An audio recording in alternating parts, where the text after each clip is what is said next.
விக்ரம், நாம் நேரடியாக கேட்கலாம். சாமி நடராஜன் நம்மோட இருக்காங்க, அவரிடம் கேட்கலாம். இப்ப குறிப்பாக தமிழக அரசு இந்த அரசாணை பிறப்பிச்சிருக்காங்க மீத்தேன் எடுப்பதற்கு. இதை எப்படி பாக்குறீங்க? விவசாயிகள் பொதுமக்கள் மகிழ்ச்சி அடைஞ்சிருக்கீங்களா, இல்ல இது மேலும் மத்திய அரசு செயல்படுத்த இது தொடர்ந்து முயற்சிகளை மேற்கொள்ளுமா? பொதுவா மாநில அரசாங்கம் ஏற்கனவே ஒரு இடைக்கால தீர்ப்பு அறிவிச்சாங்க, இடைக்கால தடை. இப்போ ஒரு நிரந்தர தடை என்பது டெல்டா மாவட்டத்தில் மீத்தேன் எடுக்கிறதுக்கு அனுமதிக்க மாட்டோன்னு அரசு ஆணையை வெளியிட்டிருக்கிறது. உண்மையிலேயே டெல்டா மாவட்ட விவசாயிகள் தமிழ்நாடு அரசாங்கத்துக்கு நன்றி சொல்கிறோம், அதை வரவேற்கிறோம். மேலும் இது மத்திய அரசாங்கம் இந்த திட்டத்தையே சுத்தமாக கைவிடணும். அதற்கு மாநில அரசாங்கம் மத்திய அரசாங்கத்துக்கு உடனடியாக நிர்பந்தம் பண்ணணும்.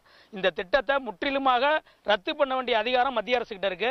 மத்திய அரசாங்கம் இந்த திட்டத்தையே டெல்டா மாவட்டத்தில் செயல்படுத்த மாட்டோங்கிற அறிவிக்கிறதுக்கான முயற்சியை உடனடியாக மாநில அரசாங்கம் மேற்கொள்ளணும். சாமி நடராஜன், அதாவது முக்கியமாக இப்போ மத்திய அரசு இந்த திட்டத்தை செயல்படுத்த முடியுமா? அதாவது தமிழக அரசு இங்க எடுக்கக்கூடாதுன்னு சொல்லியிருக்காங்க. ONGC போன்ற நிறுவனங்கள் இதை செயல்படுத்த முயற்சி மேற்கொள்வாங்க மற்ற நிறுவனங்கள் வாயிலாக.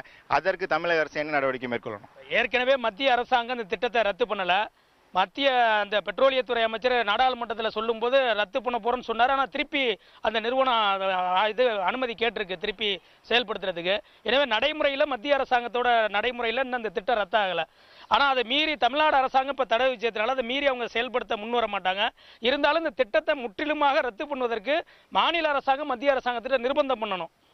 இப்போ ஏன்னா மாநில அரசு தடையாணை பிறப்பிச்சிட்டாங்க, இங்கே மீத்தேன் திட்டத்தை எடுக்கக்கூடாது என்று. இது மத்திய அரசு மேலும் இதை அதாவது செய்வதற்கான அடுத்த கட்ட பணிகள், அதாவது ஒரு 2-3 மாதங்களுக்கு முன்னதாக கூட கிரேட் ஈஸ்டர்ன் எனர்ஜி கார்பரேஷன் வேற பகுதிகளில் இந்த திட்டத்தை செயல்படுத்தணும்னு சொல்லியிருக்காங்க. உடனடியாக பெட்ரோலியத்துறை அமைச்சகம், அதாவது இந்த மத்திய அரசு அமைச்சர் என்ன விளக்கத்தை தெளிவாக தரணும்? குறிப்பாக மத்தியத்தில் இருக்கக்கூடிய பெட்ரோலியத்துறை அமைச்சரும் அதே போல் சுற்றுச்சூழல் துறை அமைச்சரும் உடனடியாக இந்த கிரேட் ஈஸ்டர்ன் எனர்ஜி கார்பரேஷனுக்கு ஏற்கனவே அவங்க கொடுத்த ஒப்பந்த காலம்லாம் முடிஞ்சு போய் ரத்து பண்ண போறேன்னு சொன்னாங்க. ஒரு குழப்பமான நிலையில் மத்தியில் இருக்கக்கூடிய அரசாங்கம் இருக்குது. மத்திய அரசாங்கமும் பெட்ரோலியத்துறை நிறுவனமும் தெளிவாக சொல்லணும். இப்போ மத்திய அரசு தமிழக அரசு தடை வீச்சோன்னு இதை செயல்படுத்த முடியுமா? நிச்சயமா முடியாது. மாநில அரசாங்கத்தினுடைய தடையை மீறி அவங்க நிச்சயமா பண்ண முடியாது.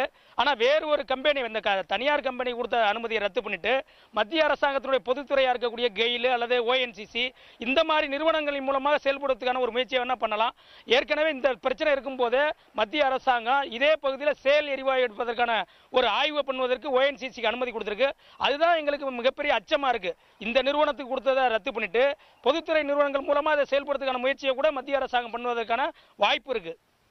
விக்ரம், அதாவது முக்கியமாக விவசாயிகளை பொறுத்தவரை நாம் ஏற்கனவே இது தொடர்பாக கேள்விகளையும் விவசாயிகளையும் சமூக ஆர்வலையும் வைத்தோம். மீத்தேன் திட்டம் அவர்கள் அரசாணையை தெளிவாக Great Eastern Energy Corporation Limited அவர்கள் மேற்கொள்ளக்கூடிய அந்த மீத்தேன் திட்டத்திற்கு முழுவதுமாக தமிழக அரசு தடை ஆணையை பிறப்பிச்சிருக்க அரசாணை என்று தான் தமிழக முதல்வர் அவர்கள் நேரடியாக இந்த மாவட்ட ஆட்சியர் வாயிலாக தஞ்சை, திருவாரூர் உள்ளிட்ட மாவட்ட ஆட்சியர் வாயிலாக பத்திரிகை செய்தியை வெளியிட்டிருக்காங்க.